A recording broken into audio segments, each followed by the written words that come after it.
Hey, stop whatever you're doing for the next 10 minutes. Because something is happening right now. Quietly, deliberately, at a scale the world has never seen before. And almost nobody is talking about it. Gold. Thousands of tons of it. Moving across borders. Being pulled out of vaults in New York and London. Being shipped to capitals you wouldn't expect, being hoarded by governments at a speed that has broken every record in modern financial history. This isn't a conspiracy theory. This isn't speculation. The data is public. The receipts exist, the ships have already sailed, the biggest gold transfer in human history is happening right now. And by the time most people figure out what it means, it'll already be over.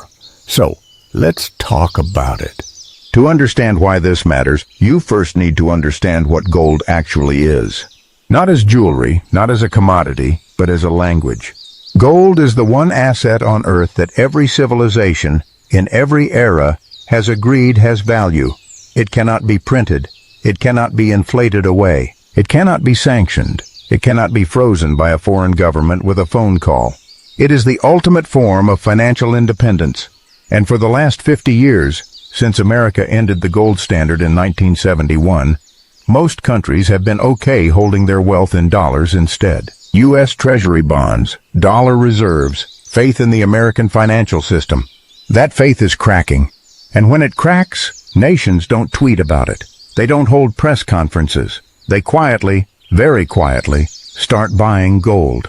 Here's where the numbers get staggering. In 2022, central banks around the world bought more gold than any year since 1967, over 100 tons in a single year.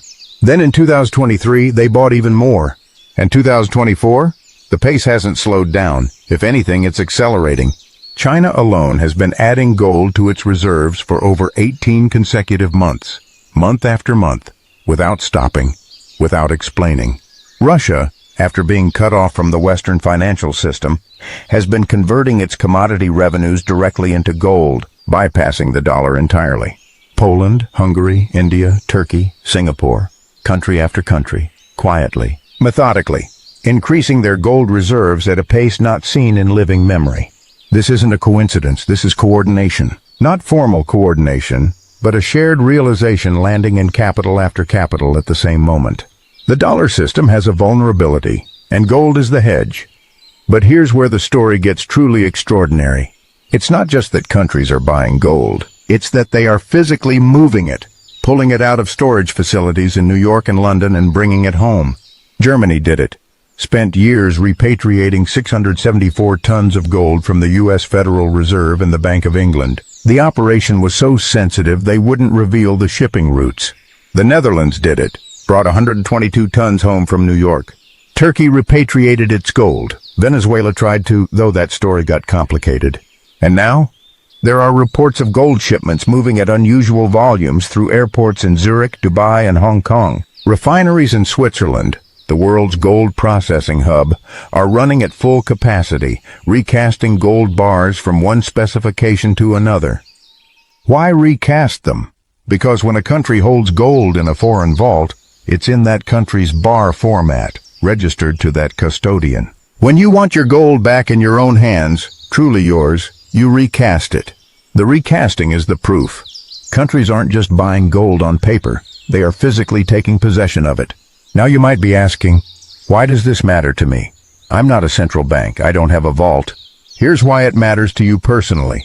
When the smartest, most informed financial institutions on Earth, institutions that manage the savings of entire nations, start moving away from one asset and toward another, that is a signal unlike any other. These are not retail investors reacting to a YouTube video.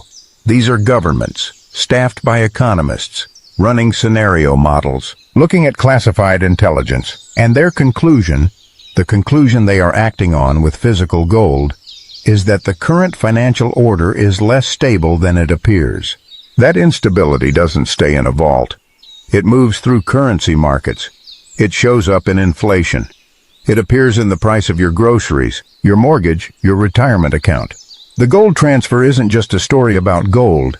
It's a story about what the most powerful institutions on Earth think is coming. And then there's the New York angle, because this part is genuinely jaw-dropping. The Federal Reserve Bank of New York holds gold for dozens of countries in vaults 50 feet below street level in lower Manhattan. For decades, countries were comfortable leaving their gold there. It was the safest address on Earth. But starting around 2022, withdrawal requests started accelerating. And here's the detail that most people miss. The New York Fed has been struggling to fulfill some of these requests on normal timelines. There are reports of countries being told their gold will be ready in months, not weeks. Why would that happen? There are two explanations. Either the logistics of moving that volume of physical gold or simply overwhelming the system. Or, and this is the question that serious analysts are quietly asking, some of that gold has been lent out, leased, or used in financial instruments and isn't immediately available in physical form. Nobody is officially confirming the second explanation, but the question is being asked, loudly, in the right rooms. Let's zoom out and look at the full picture, because when you connect all of this together, the record central bank purchases, the physical repatriations, the refinery activity, the New York withdrawal requests, a single coherent picture emerges. The world is preparing for a financial system that looks different from the one we have today. Not a collapse, not an apocalypse, a transition. And in every major financial transition in history, from the British pound losing reserve status, to the collapse of Bretton Woods, to the Asian financial crisis, the countries and individuals who saw it coming and positioned themselves accordingly came out the other side in a fundamentally stronger position. The ones who didn't? They woke up one morning and found out the rules had changed while they were sleeping. So where does this end? Nobody knows the exact destination, but the direction is becoming clear. Gold is being remonetized, slowly, quietly, by the very institutions that spent 50 years telling the world it was just a relic. If a new global financial system emerges, whether built around a BRICS currency, a gold-backed settlement mechanism, or something we haven't imagined yet, the countries holding the most gold will have the most power in designing it. That's why they're buying. That's why they're moving it. That's why the vaults in London and New York are getting lighter while the vaults in Beijing, Moscow, Mumbai, and Riyadh are getting heavier. Power is being redistributed, 1 ton at a time. So here's what I want you to carry with you after this video. The biggest gold transfer in modern history isn't happening because a few investors got nervous. It's happening because governments, with all their intelligence, all their data, all their economists, made a decision. They decided that in the world that's coming, they want real assets, tangible assets, assets that no foreign government can freeze, inflate, or weaponize. That decision tells you something profound about what those governments believe is ahead. You don't have to buy gold tomorrow. You don't have to change anything about your life right now. But you should be paying attention, because the people moving the gold already made their decision. The question is, what will yours be? If this opened your eyes to something you hadn't considered before, share it with someone who needs to see it, because the information that changes your financial future rarely comes from the places designed to keep you comfortable. Stay curious, stay ahead, and I'll see you in the next one.